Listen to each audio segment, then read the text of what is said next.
नमस्कार, आप देख रहे हैं न्यू राजस्थान धरा न्यूज। सबसे पहले नोटिफिकेशन के लिए चैनल को सब्सक्राइब अवश्य करें।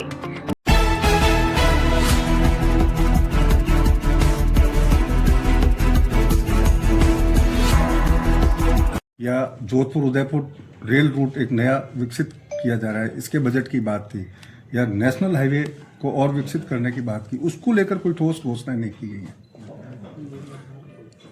निश्चित रूप से राजस्थान के लिए भी जैसे है ना, एक पिछले बजट में आबू रोड से जालोर वाली रेल लाइन शुरू करने की घोषणा की थी और उसके ऊपर क्रियान्विति के संबंध में काम चल रहा है। बाकी भी जैसे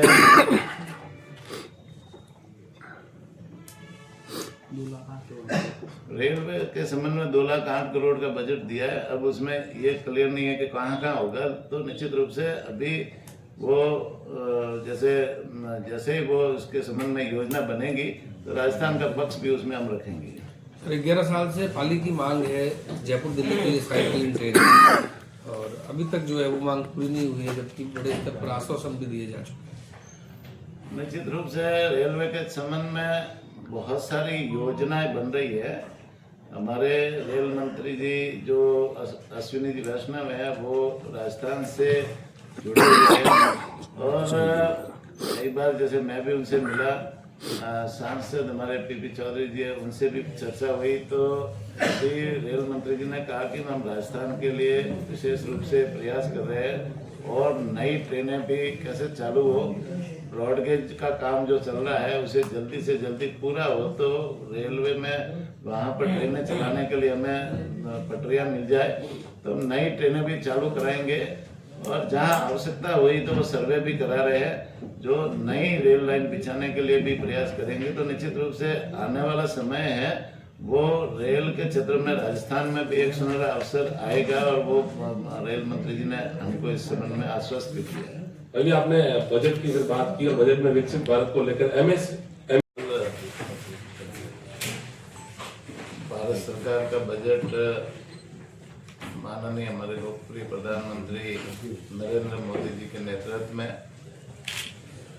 वित्त मंत्री निर्मला सीतारमण जी ने पेश किया। निर्मला सीतारमण जी ने 9वीं बार ये बजट पेश किया और भारतीय जनता पार्टी की सरकार का ये बजट निश्चित रूप से किसानों की मजबूती के लिए, महिलाओं के सशक्तिकरण के लिए, शिक्षा को बढ़ावा देने के लिए, पशुपालकों की और मजबूती कैसे हो, युवाओं को ज़्यादा से ज़्यादा रोजगार कैसे मिले, समाज के अंतिम छोर पे जो व्यक्ति बैठा है गरीब से गरीब, वहाँ तक सरकार की योजनाएं कैसे पहुँचे, उनको सशक्तिकरण कैसे मिले, इस दिशा में सभी वर्गों को समाहित करते हुए ये बजट पेश किया है। ये बजट हमारा जो संकल्प है, 15 अगस्त 1947 को हमारा देश आज़ाद हुआ और आज़ादी के 100 वर्ष जब देश पूरा करेगा तो इस देश को विकसित राष्ट्र बनाना है, इस देश को आत्मनिर्भर राष्ट्र बनाना है और इसी विजन को लेकर के ये बजट माननीय प्रधानमंत्री जी नरेंद्र मोदी जी के नेतृत्व में पेश हुआ। देश में रहने वाले हर व्यक्ति को बिजली मिले, हर घर को नल के माध्यम से कनेक्शन मिले, हर व्यक्ति को शौचालय की सुविधा मिले, हर व्यक्ति को कोई भूखा इस देश में नहीं रहे, समुचित खाद्यान्न की सुविधा उनको मिले। इस तरह से समाज के अंतिम छोर पे जो व्यक्ति बैठा है उनको भी पूरी की पूरी सरकार की योजनाओं का लाभ मिले और देश की जीडीपी कैसे बढ़े, देश अर्थव्यवस्था में और कैसे मजबूत हो।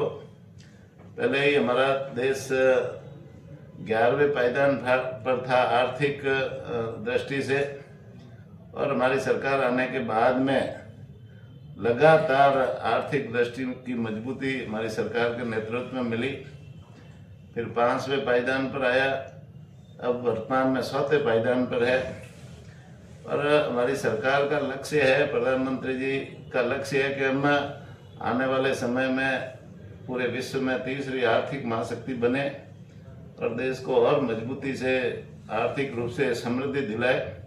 तो इस दृष्टि से भी ये, इस विजन को लेकर के भी ये बजट पेश हुआ है। निश्चित रूप से हमारे अपने जो कर्तव्य है, 3 कर्तव्यों को लेकर के हमारा ये बजट पेश हुआ है। विकास को तेज एवं सतत बनाए रखना, जो हमारी सरकार 11 साल से विकास कर रही है, देश को हर क्षेत्र में आगे बढ़ा रही है, उसको और भी तेज करना और सतत प्रयास करना, जिससे ये विकास का रथ रुके नहीं, विकास की गति रुके नहीं। दूसरा कर्तव्य हमारा ये कि आम लोगों की आकांक्षाओं को पूरा करना और उनकी क्षमताओं का निर्माण करना। जो आम लोग हैं वो सरकार से क्या आशा और आकांक्षा रखते हैं, उन आकांक्षाओं, उनके विचारों को उस बजट में शामिल करते हुए उनको पूरा करना और साथ ही साथ में उनकी क्षमता है, कौशल विकास भी करना, जिससे उनकी क्षमता, देशवासियों की क्षमता बढ़ेगी, कौशल विकास होगा तो वो ज़्यादा से ज़्यादा काम करेंगे और ज़्यादा से ज़्यादा काम करेंगे तो इस देश के निर्माण के लिए भी उनका सबका योगदान रहेगा। साथ ही साथ में सबका साथ सबका विकास के सिद्धांत पर समावेशी विकास करना, जो मोदी जी का एक ही मंतव्य है, सबका साथ सबका विकास सबका विश्वास और सबका सहयोग। इसी दृष्टिकोण को लेकर के हमारी सरकार आगे बढ़ रही है और इसी दृष्टिकोण को लेकर के ये बजट भी पेश किया है, जिससे आने वाले समय में इस देश को विकास के रथ पर और मजबूती मिलेगी। इस बजट में किसानों को, पशुपालकों को, महिलाओं को, युवाओं को, व्यापारियों को, दिव्यांगों को, मध्यम वर्ग को, समाज के अंतिम छोर पे जो व्यक्ति बैठा है उनको, गरीब परिवारों को समृद्ध करने के लिए अंत्योदय, पंडित दीनदयाल उपाध्याय की जो ध्येय है अंत्योदय, समाज के अंतिम छोर पे व्यक्ति बैठे हैं उनको मजबूती मिले, वहां तक बिजली, पानी, शिक्षा, चिकित्सा, सड़कें और सारी सुविधाएं उन लोगों को वो मिले और आर्थिक रूप से उनको भी समृद्धि मिले, समाज के अंतिम छोर पे व्यक्ति का विकास हो। इस दिशा में ये बजट माननीय प्रधानमंत्री जी के नेतृत्व में ये बजट पेश हुआ है। अभी अपन बात करें तो मध्यम वर्ग के लोगों के लिए भी इसमें बहुत सारी योजनाएं समावित की है। जो स्वास्थ्य के क्षेत्र में अपन बात करें तो दवाओं में लगने वाले शुल्क में कटौती की गई है। कैंसर के इलाज में उपयोग आने वाली 17 दवाओं पर कस्टम ड्यूटी शून्य करने का काम भी इस बजट में किया है। गुणवत्तापूर्ण इलाज के लिए बायो फार्मा व आयुष केंद्रों के लिए 10,000 करोड़ का फंड इस बजट में आवंटित किया है। LRS के तहत बच्चों को विदेशों में पढ़ने व घूमने से बने, इस दिशा में जैसे PPP मोड पे प्राइवेट संस्थाओं को साथ में जोड़ते हुए नए कॉलेजेस खोलने की घोषणा की है। अब नए कॉलेजेस भारत सरकार खोलेगी तो वो जो डॉक्टर उसमें कॉलेजेस में बनेंगे तो वो निश्चित रूप से राजस्थान के भी उपयोग आएंगे और पूरे देश भर में उपयोग आएंगे। तो ये कॉलेजेस खोलने से उसका फायदा मिलने वाला है। जहाँ तक जैसे आपने ये प्रश्न किया कि गौशालाओं के संबंध में, तो गौशालाओं को हम मजबूत कर रहे हैं, वो ये राजस्थान सरकार की जिम्मेदारी है और राजस्थान सरकार इस दिशा में, हमारे पूरे राजस्थान में 4000 से ज़्यादा गौशालाएं चल रही है। पात्र गौशालाओं को हम गायों के संरक्षण के लिए, उनकी सेवा और उनके चारा, पानी, पशु आहार के लिए हम 1280 करोड़ रुपए का अनुदान उन गौशालाओं में देते हैं। उनको पानी आने की सुविधा भी हम देते हैं और नई गौशाला खोलने के लिए भी सरकार की योजना है। नई गौशाला कोई पंचायत स्तर पे खोलना चाहे, उसके पास में संस्था रजिस्टर्ड है, जमीन उनके पास में उपलब्ध है 5 बीघा, तो 90 लाख रुपए उसके निर्माण के लिए भी हम राजस्थान सरकार की तरफ से देते हैं। नई नंदीशाला खोलने के लिए 1,57,00,000 की योजना है। पहले से जो गौशाला चल रही है उनके विकास के लिए भी हम 9 लाख रुपया वहाँ पशु वो क्या नाम चारागाह बनाने के लिए, खेली बनाने के लिए या टीन शेड बनाने के लिए भी उसमें सरकार की तरफ से अनुदान देते हैं। इस तरह से गौशालाओं को हम और मजबूत करने का काम कर रहे हैं। और जहाँ तक बेसहारा पशुओं की समस्या है तो निश्चित रूप से ये समाज का भी दायित्व है। देखो आजकल जैसे है ना, समाज ने गौ माता के प्रति थोड़ी उदासीनता बरती है, वही हमारे लिए चिंता का विषय है। भाई सरकार तो जितनी गौशालाओं को अनुदान दे रही है, उनके गायों के संरक्षण के लिए काम कर रही है, संवर्धन के लिए भी काम कर रही है, लेकिन समाज को भी उसमें आगे आना चाहिए। तो ये हर व्यक्ति को अपना अधिकार याद है। आज किसी व्यक्ति को पूछ लो तो वो अधिकार तो अपना बता देगा, लेकिन अपना कर्तव्य इस देश के प्रति, समाज के प्रति, इस शहर के प्रति क्या कर्तव्य है, वो कर्तव्य को याद नहीं रखता और कर्तव्य निभाता भी नहीं है। तो ये जो गाय, जो गोवंश यहाँ शहर में घूमते हैं या ग्रामीण क्षेत्र में घूमते हैं, हाईवे पे घूमते हैं, इनके कोई न कोई मालिक है।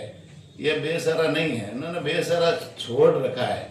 तो ये भाई कोई न कोई इनके मालिक है, उन मालिकों को अपना कर्तव्य निभाना चाहिए, उनको उनका रख रखाव करना चाहिए, उनको है ना व्यवस्था करनी चाहिए। लेकिन वो समाज के लोग हैं वो बेपरवाह हो गए हैं, वो अपना कर्तव्य नहीं निभाते हैं। इसीलिए सरकार को और गौशाला संचालकों को उस सेवा के भाव से जुड़ करके ये सारा काम करना पड़ रहा है। लेकिन जहाँ जहाँ समस्या आती है वो हम सरकार की तरफ से निर्देशित भी करते हैं, उनको नगर परिषदों को भी निर्देशित करते हैं। गौशाला में संख्या बढ़ाने के लिए भी हम बार बार प्रयासरत रहते हैं। लेकिन मैं आप लोगों के माध्यम से समाज को निवेदन करना चाहूँगा कि थोड़ा बहुत अपने कर्तव्यों का भी पालन करें, जिससे गौवंश की हम सेवा कर सकें। 11 तारीख